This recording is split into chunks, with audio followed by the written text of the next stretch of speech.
and ask unanimous consent that I be allowed, after a very brief remark, to engage in a colloquy with Senator Schiff of California. Without objection.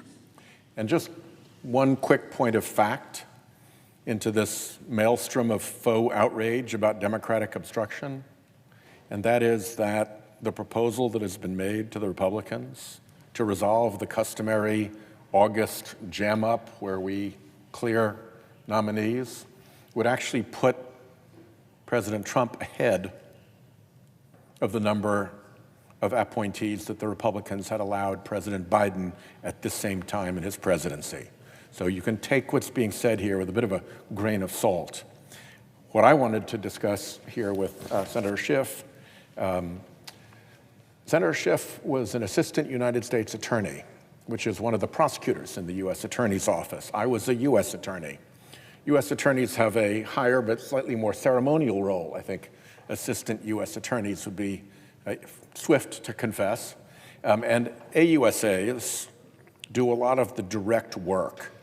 And one thing that Senator Schiff and I have both noticed with respect to this Epstein saga has been that the Deputy Attorney General of the United States went out and did a direct witness interview with Epstein's co-conspirator and Trump's friend, Ghislaine Maxwell. And if you don't know the backdrop to this and how things ordinarily work in the Department of Justice, it's hard to fathom how very weird that was.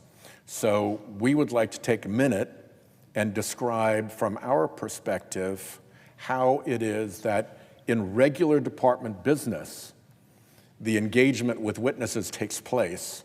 And I'll turn it over to the former assistant U.S. attorney to give his description of how and when a prosecutor would go into a room with a witness. But as I do that, let me just say that the Deputy Attorney General of the United States virtually never, ever, ever, ever, ever does.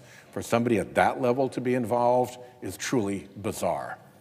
And with that, let me give Senator Schiff a chance to engage in his part of the colloquy here.